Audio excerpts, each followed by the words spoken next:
Welcome to the BBC. Bring me your balls. Hello, everybody, and welcome to this week's episode of Between Both Cheeks. Yes, we mean those cheeks, too. I'm Becca. I'm here with Luba today. Good morning. Good morning. And we have a special guest. We've been trying to get him on the podcast for literally months, and we got to meet at the Vegas ICSC show. You may have heard of him. He's been on a few other podcasts in the world. It is Miguel from Mr. Brows in Chicago. Hello. Welcome. Thank you for having me. I appreciate all the flexibility. I know our schedules have been kind of crazy, so.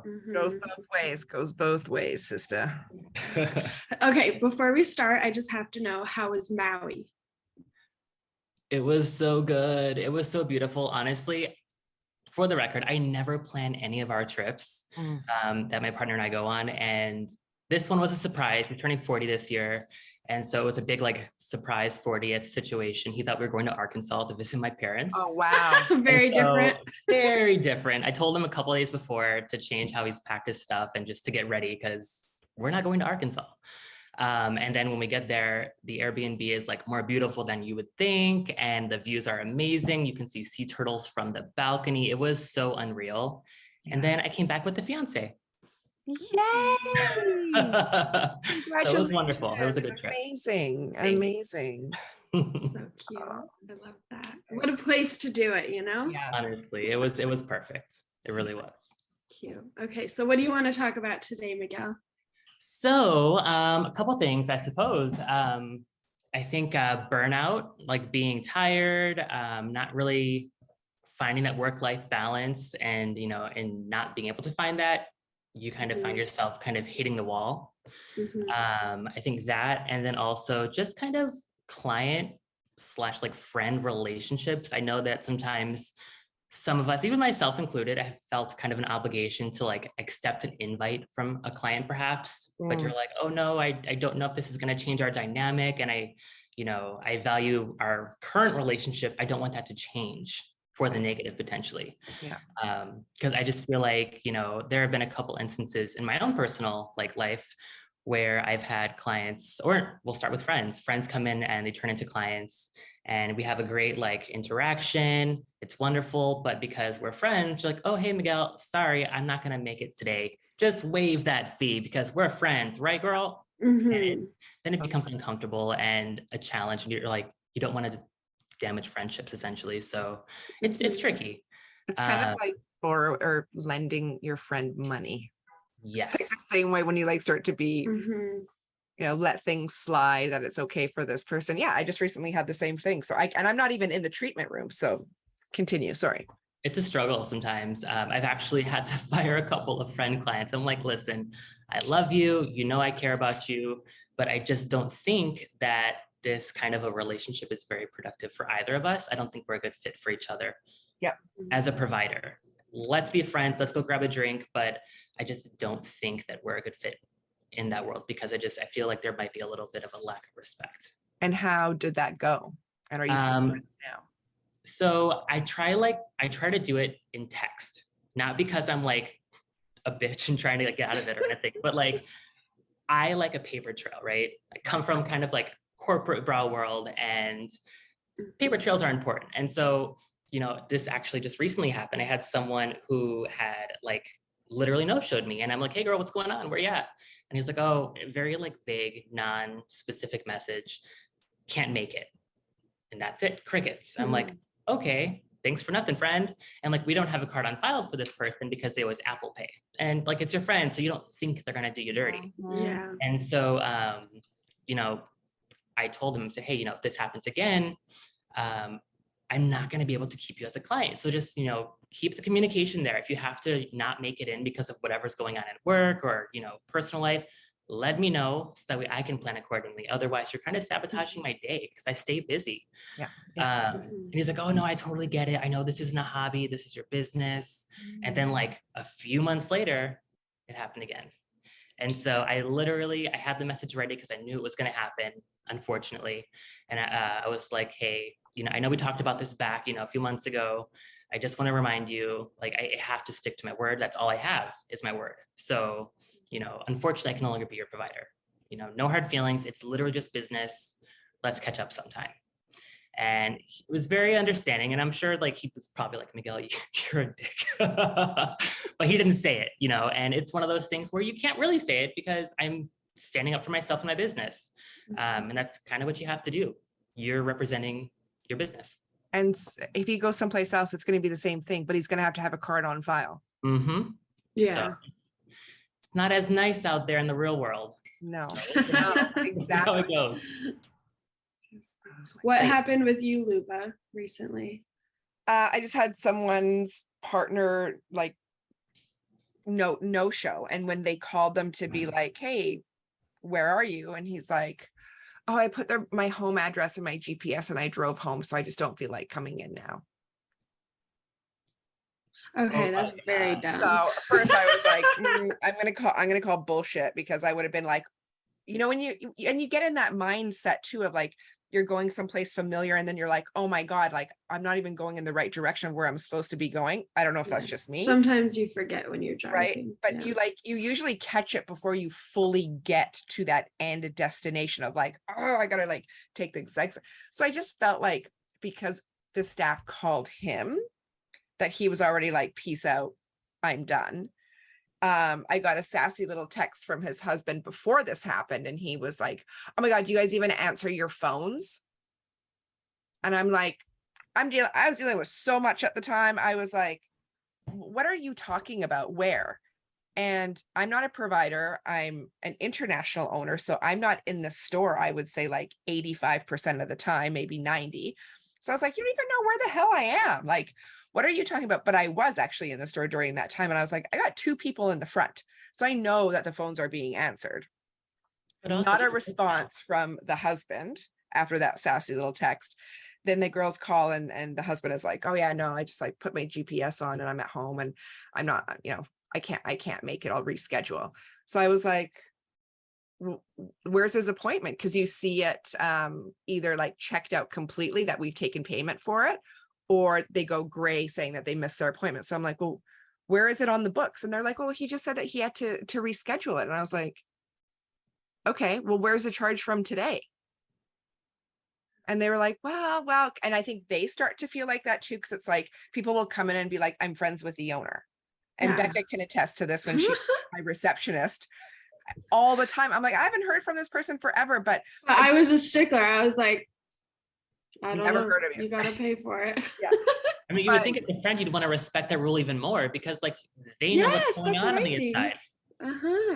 So yeah, so this person just like no-showed us for the appointment. His husband sent like the sassy text and then didn't respond when I was like, what are you talking about? Are you talking about the store? Like nothing. And then just thought that they could get away with it. And I was like, no. That happens everywhere. Yeah. Now, Miguel, I have a question for you about this friends into clients kind of conundrum, because Miguel uses dating apps sometimes to get clients. Oh my God, I love. You'll have to tell us talk about that. this. This is a real thing.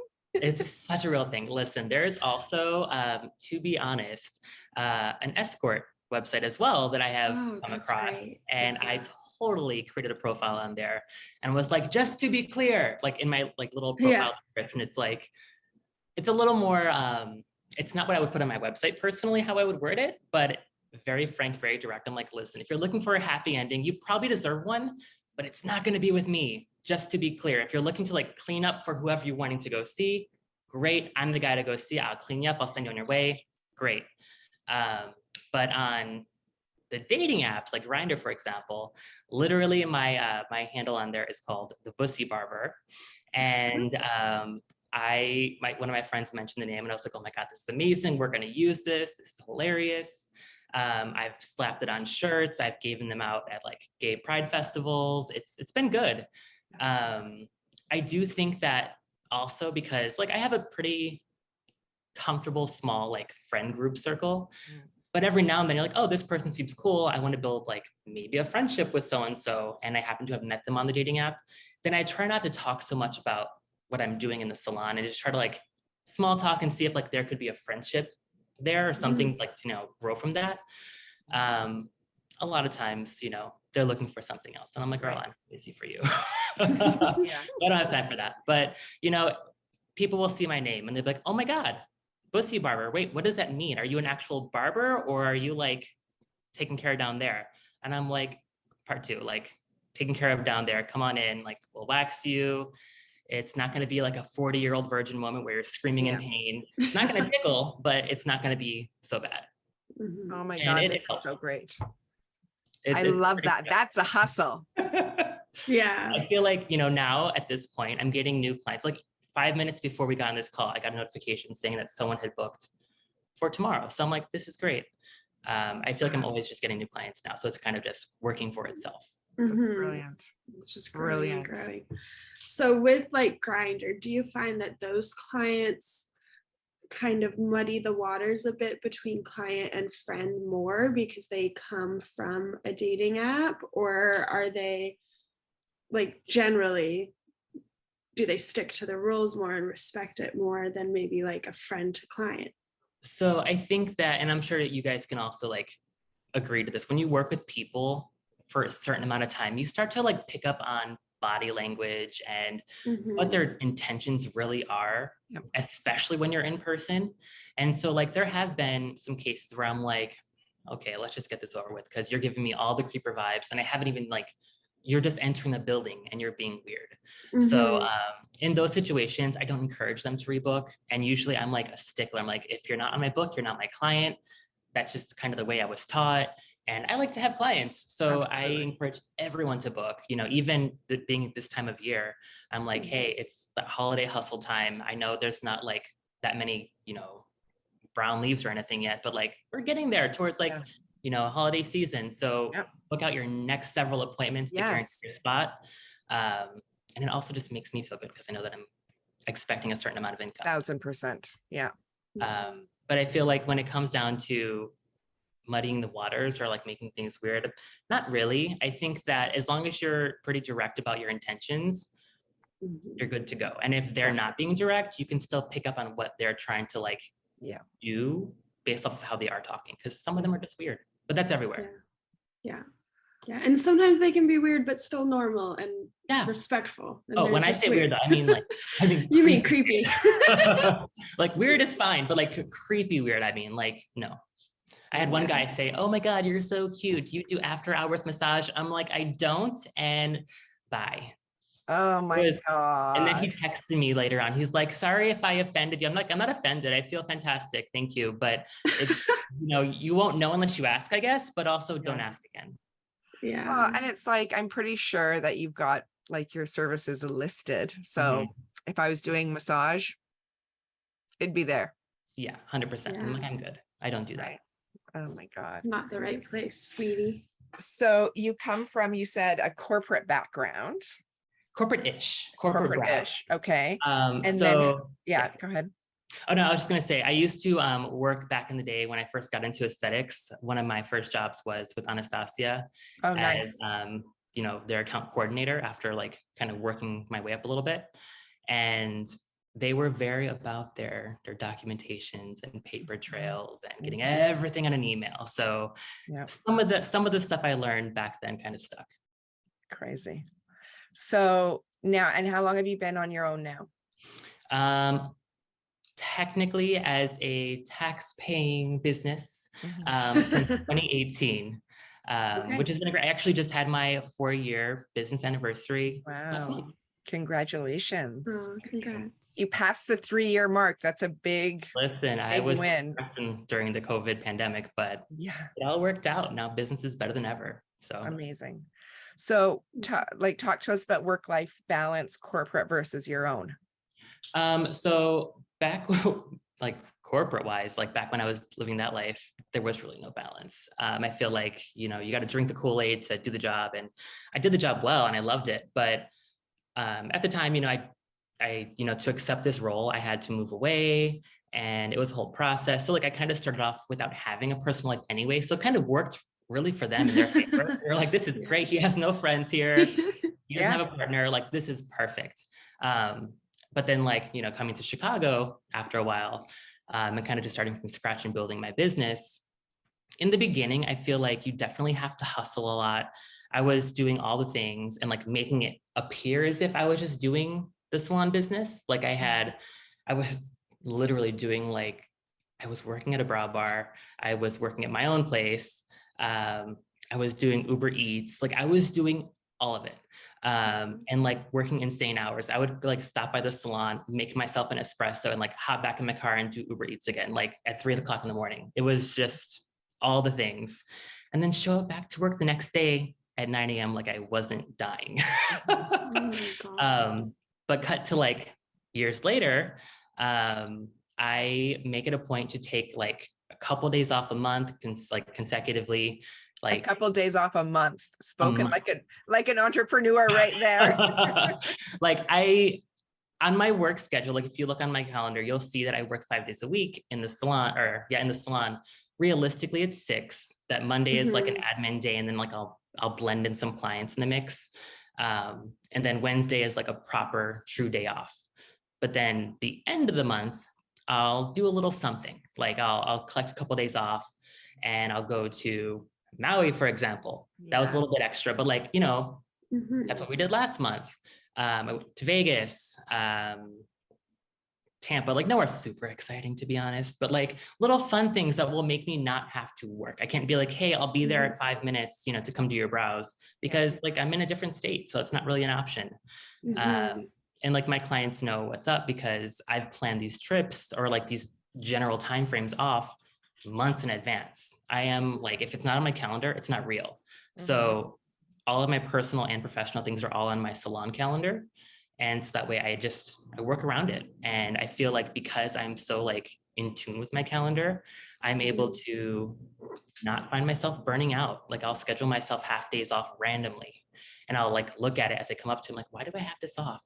And I'm like, oh, that's in case I might be tired. And if I'm not tired, I'll work. Simple as that. Yeah. So do you think you have a better work-life balance when you're at corporate or on your own? Oh my gosh, totally on my own. No question. I feel like because if I feel super tired and exhausted and drained, I only have myself to blame. Like I create my schedule. I allow the people that book with me to book with me. And let's say I have, perfect example, a couple of days from now, I have like, I think 16 services on the book. And I'm like, oh, that's enough.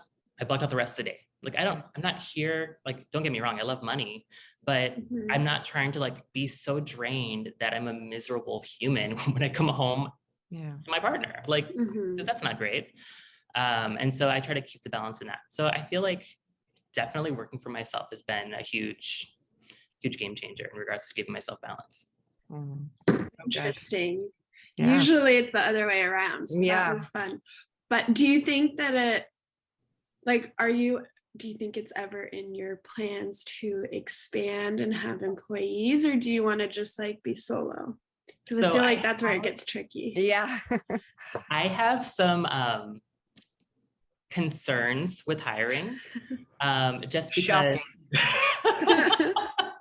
a little bit of a control situation, I guess, and I acknowledge it. I don't know that I would want to hire a brow artist necessarily. I think that if I were to hire a service provider, it would be someone who's doing something that I'm not doing, whether I don't want to do it or whether I feel like I'm not as great at it, just because then they can be the specialist in that particular area. However, I do have some very specific plans for the future of Mr. Brows, which will hopefully take place in the next 5 years. And yeah, it's going to be great. I can't really speak on it too much. Off the record. But it's going to be great. Cool. Okay. Well, just the name alone is really cool. Yeah, absolutely. And do you feel that corporate gave you like a step ahead of more kind of solopreneurs because you did have that corporate background with really like the brow queen? I will say, even though things kind of ended the way that they did with that company for me, I drank the Kool-Aid, like I said, I was like obsessed with the brand. I I was the shit. I was actually #1 with them for a hot minute. And I have to say, my executive, she taught me so much. She was like, you know, I don't know how long she'd been with the company before I came on board, but she was there for a long time. And like she worked alongside Anastasia herself and like did Oprah's brows, like all these people. And like, I remember one day she like lost her cell phone or something happened to it. She's like, oh my God, I have Oprah's phone number and all these people's phone numbers in there. She's like, I need to find my phone. She was spazzing out. But like, totally irrelevant. Great story though. Random thought that Yeah. popped in my head. Like I said, third cup of coffee. But I feel like I learned so much from her because she was very much that hustle mentality. She's the one who taught me that if they're not on your book, they're not your client. And that means they could be going to someone else. So, you know, always like secure your situation. Bag. I was going to say that, but I was like, yeah, I feel like I've learned a lot from her and accountability. So I think that specific experience was very helpful to getting me where I am now. Yeah. The good and the bad. I think Yeah. that's like the best education you can have is from a company that literally pays you to learn alongside while you're helping them like grow the business, right? But like, like I had experiences with like educational stuff that they would give me, or the people that, you know, I could surround myself with and stuff. Like you can't go to school for that. No. And like just a big part of, you know, what we would do, because at the time, this is like just around the time Anastasia started doing like liquid lipsticks and stuff. So like we were just selling like push and brow makeup and had like these most insane goals. And like if you didn't make your goals, forget about it. And so like I always try to make my goals. What do you mean forget about it? Like fired? Like you're in trouble. Like I remember one of the first events that we had before I was coordinator. We went down to, I was living in Tampa at the time, Tampa, Florida, and went down to Boca Raton for an event in a Sephora. And so like I was selling 2 pieces, you know, a pencil and a highlighter, you know, my personal favorite things like here and there to like people as, you know, as the day went. And she pulls me along to the side and she says, Miguel, why are you here? And my heart sunk. I was like, oh my God, I just quit my job to go to this job. Like, I'm going to get fired. Like the tone of her voice said it all. She's like, I need people who are going to actually bring in money. And I'm like, I've been selling. What are you talking about? And she's like, I need real sales. And so like toxic boss-ish maybe, but like she put the fear in me. And from like that on, I was doing like $1,000 a day in brow pencils. So it's kind of a lot considering And how is much this her? Yeah. This was my old exceptive. Oh, your executive. Okay. I never actually met her, Anastasia. Okay. Got an email once, but that was it. Wow. But yeah, That's crazy. That's a lot of brow pencils because That's they're a only lot. like $30 each, right? yeah, it was a lot, $21. So Wow. Good for you. That's That's awesome. good though. That's good, right? So do you retail items in your shop now, in your salon? you know, I do, but I am not the salesperson I used to be, and not because I've like lost it. It's just, you know, I know that if the client wants it, not to be like such a pushover, but like if the client wants it, they're gonna ask, and like it's there, it's accessible. They know I have it, and you know, I have the clients that fill in their brows, and they ask, "Hey, can you fill in my brows?" Or I'll say, "Hey, can we do a little touch up on these while I have you here?" And a lot of times they'll just be like, "Oh my God, this was pretty good. Do you sell this?" And I'm like, "Girl, it's on the wall. You see it." Like, and then I get it for them. But I'm not the pushy salesperson. I'd rather, if a client is genuinely interested, I'll educate them on the product. I'll show them how it's, you know, how it's done, make them feel comfortable to use it. And if I feel like they're not going to do it properly, I'll have them like wear it out and then come back and be like, "Hey, let's do a little fill in after your tint has faded," because a lot of my clients do a wax and tint. Yeah. After your tint's faded, so we can really see how to fill them in. And then if you want to get it, great. But like, I just don't want to deal with returns. I want to make sure you know what you're doing. Yeah. Okay, I love that. So you do sell products. Now, Yes. with that on like the business side, do you price your services in a way that you are fine with just the services to To be like honest, cover all great your question. bills, etc.? Oh yeah. I used to charge a little bit more. There in Chicago, there are so many like little pocket neighborhoods. Yeah. So I used to be in a place called the West Loop. And so my rent was like $2,000 a month for my salon suite. Not cheap.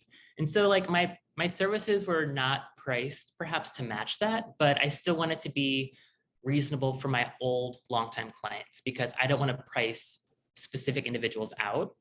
And I think that, it kind of keeps me in my hustle mode, which I'm not mad at, to be honest. If I want to give myself a raise, I'll just find more clients. Do you know what I mean? Now, since I've left there, I actually lowered my price like $5 to go to where I'm at now. It's a lovely neighborhood. It's super cute. I charge, for a brow wax itself, $35. And then for a wax and tint together is $50. But I stay booked and busy with those.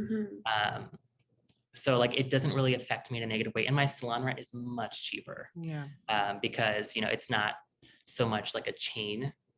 Like salon loss. Totally. Yeah, absolutely. So it's a significant difference in cost. Some of those chains, you're better off to get like your own storefront than rent a room. Like it is mind blowing. They make it sound so appealing by like their daily rate.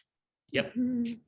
I was interviewing someone the other day to come do the trade shows with us actually, and she was renting in one of those chain salon suite type of deals. And we were just chatting, like the interview was over and I was like, oh, how much is your rent per month? Because I'm just curious. I'm in Canada, so it's different here. And she didn't know how much she paid per month. She only knew like the daily and the weekly rate because that's how they advertise it.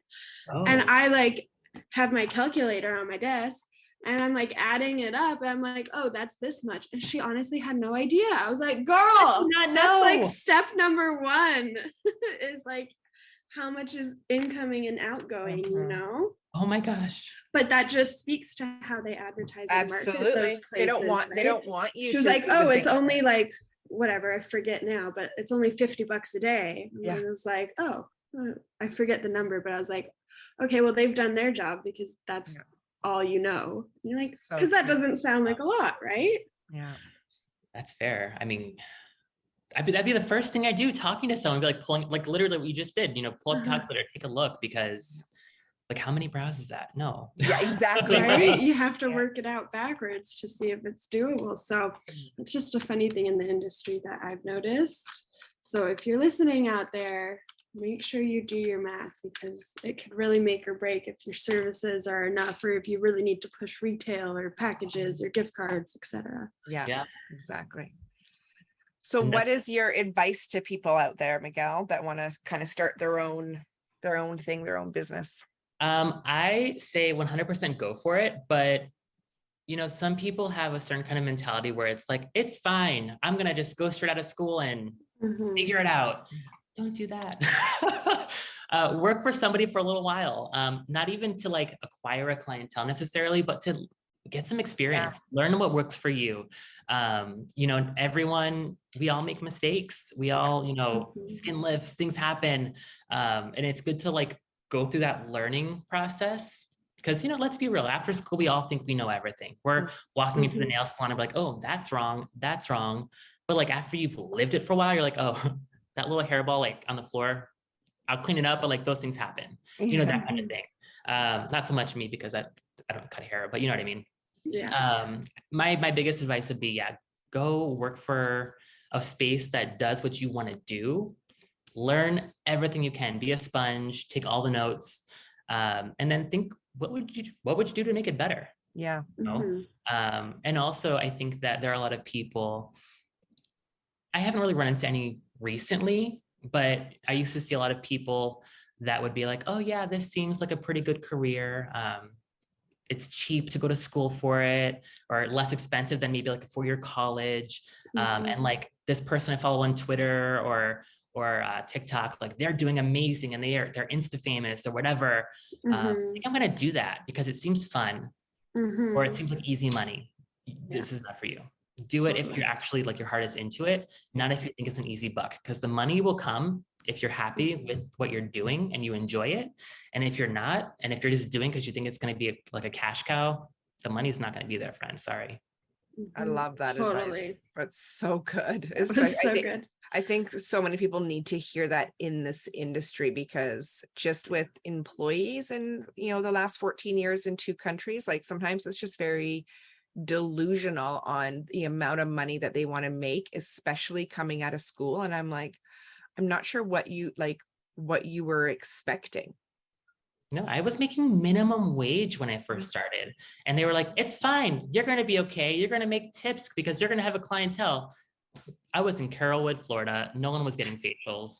Like I was making $8 and change, and that was it. That it just is what it is until like you get that experience, you work at it, and then you'd be surprised. Yeah. Mm-hmm. Mm-hmm. Yeah. You could definitely have more control of it with that. But yeah, if you're looking to make, 6 figures as a manager of a salon, probably not going to work. Yeah, not right away. No. It's quite a salon. Yeah, Exactly. maybe they do happy endings. Yeah. Okay. Fair enough. It is possible. gosh. I'm sorry. I take it back. Oh, if it is, I would love to know what salon is paying that. Right. Well, we were talking about the late night massages that he was asking about. That's it. Yeah, Yep. probably Those those after-hour ones. massages. Uh-huh. Oh, God. Okay. Well, Miguel, where can everybody find you? Where's the best place to? So I am most active on my Instagram, browguy_Miguel. And then of course my website is, oh my gosh, MrBrowChicago.com. Totally blacked out. It's okay. We'll put it all in the show description. And he is in Chicago. If you are in the area, go and become a client. And you're not a client if you're not on the books. So get on the books. Oh, that's my second piece of advice. If you don't have them on the books, they are not your clients. So get them on the books. Do not be scared to rebook them. Mm-hmm. I am taking that back to my salon today. I'm literally leaving this podcast, going there, and that's what I'm going to say. Yeah. It's the rule to live by. I might That's actually good. say it to a couple clients. It's true though. Right. It's succinct and to the point. Okay. It Well, was such a pleasure. Thank you for joining us. yeah. Thank you for having me. I appreciate it. Amazing. Thank you. And hopefully we can see you again in person next year Yes. sometime at one of the shows. Listen, I will be looking out for you guys. Yes. Yeah. Oh, you'll hear us. Yeah. Okay. Well, thank you all for listening. You can go ahead and follow us, like, comment, subscribe, give a review, all of the things at Between Both Cheeks podcast. We are on Apple, Spotify, iHeart, anywhere you find podcasts, just search Between Both Cheeks. And on Apple or Spotify, give us a review. It really helps us out. And if you don't understand any of the things that I just said, just go to betweenbothcheeks.buzzsprout.com and we will see you next week.